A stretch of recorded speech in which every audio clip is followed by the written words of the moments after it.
গুপ্ত ছাত্র শিবির করে কি কিছু সংখ্যক 4-5 জন মেয়ে একত্রিত হয়ে করে সাধারণ শিক্ষার্থীর ট্যাগ লাগায় একমাত্র গুপ্ত ছাত্র শিবির সম্পূর্ণভাবে মত করে এটিকে তারা ছাত্র দলের উপর চালিয়ে দিতে চেষ্টা করে। যে আন্দোলনটা হয়েছিল এটা সম্পূর্ণ নন পলিটিক্যাল মানে অরাজনৈতিক একটি আন্দোলন হয়েছিল, কিন্তু আন্দোলনটাকে একটি গোষ্ঠী মানে হচ্ছে যে কি আরও তীব্র থেকে তীব্রতর করার জন্য এবং মত করার জন্য এখানে ছাত্রদলের নামটিকে যুক্ত করেছিল। প্রথমেই আমি বলি এই আন্দোলনের সূত্রপাত হয়েছিল 3টি মেয়েকে বহিষ্কার করা নিয়ে। এই যে 3টি মেয়েকে বহিষ্কার করা হয়েছিল তাদেরকে বহিষ্কার করেছে কলেজ প্রশাসন এবং তাদেরকে বহিষ্কার করেছে হল কর্তৃপক্ষ। এটার সাথে ছাত্রদল অথবা রাজনীতির কোনো সম্পর্কই ছিল না। প্রথম কথা হচ্ছে যে কি এদেরকে বহিষ্কার করার মূল কারণ ছিল এরা সিনিয়র সেজে জুনিয়রদের উপর এক প্রকার র্যাগিং সিস্টেম করেছিল। সেটা এমন ছিল যে তাদেরকে জোরপূর্বক রুম থেকে ধরে নিয়ে গিয়ে মিটিং দিচ্ছিল এবং মিটিংয়ে তারা তাদের ফোনগুলো কেড়ে নিয়েছিল এবং তাদের গায়ে হাত তুলেছিল। এই ঘটনার কারণে কিছু স্টুডেন্ট কিছু শিক্ষার্থী, এটা ছাত্রদল কেউ না, কিছু শিক্ষার্থী গিয়ে কলেজ কর্তৃপক্ষের কাছে তাদের যে বিচার সেটি তারা দেয়। তারা বলে এভাবে এই মেয়ে আমাদের থেকে ফোন কেড়ে নিয়েছিল, আমাদের গায়ে হাত তুলেছিল। পরে কলেজ কর্তৃপক্ষ একটি তদন্ত কমিটি গঠন করে। ওই তদন্ত কমিটি 2 দিন ধরে তদন্ত করে এভিডেন্স বের করে যে অভিযোগ করা হয়েছে সেটি আসলে সত্য কিনা এবং সত্য তথ্য প্রমাণের ভিত্তিতে হল রুলস অনুযায়ী ওদের সিট বাতিল করা হয়েছে।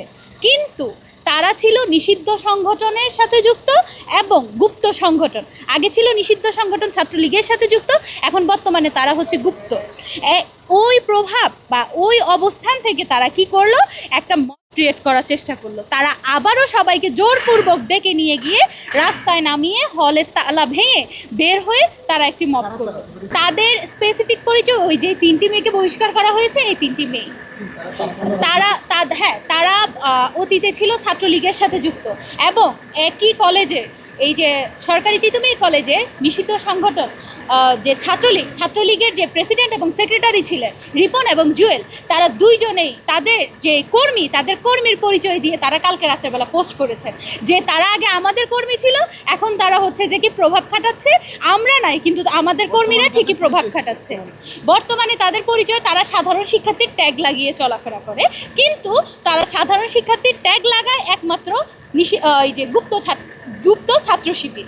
এবং এই গুপ্ত ছাত্র শিবির করে কি তারা কিছু সংখ্যক 4-5 জন মেয়ে একত্রিত হয়ে করে 4-5 জন মেয়ে একত্রিত হয়ে নিজের আগে আলোচনা করে, পরবর্তী সময় হলকে অস্থিতিশীল করে, মেয়েদেরকে রুম থেকে ডেকে নিয়ে ডাইনিংয়ে নিয়ে যায়, ডাইনিংয়ে নিয়ে গিয়ে টর্চার করে, নানা কথার মাধ্যমে অপমান অপদস্থ করে, ফোন কেড়ে নিয়ে চলে যায়। আমাদের হলের রুলস আছে, একমাত্র আমাদের হলে মিটিং দিতে পারবে বা মেয়েদেরকে ডেকে কথা বলতে পারবে শুধুমাত্র হল সুপার যিনি ম্যাম তিনি এবং তার দায়িত্বপ্রাপ্ত যারা ম্যাম তারা মেয়েদের সুবিধা অসুবিধার কথা চিন্তা করবে। কিন্তু তারা তা না করে নিজেদের প্রভাব খাটিয়ে সিনিয়রিটির প্রভাব খাটিয়ে তারা মেয়েদেরকে নিয়ে টর্চার করে। এই জন্য একটি পক্ষ যখন প্রশাসনের কাছে মানে কলেজ কর্তৃপক্ষের কাছে তাদের নামে বিচার দেয় তখন তাদের সিটটা কাটা যায়, কিন্তু তারা এটিকে সম্পূর্ণভাবে মত করে এটিকে তারা ছাত্রদলের উপর চালিয়ে দিতে চেষ্টা করে। এই হয়েছে কালকের আন্দোলনের বিষয়বস্তু।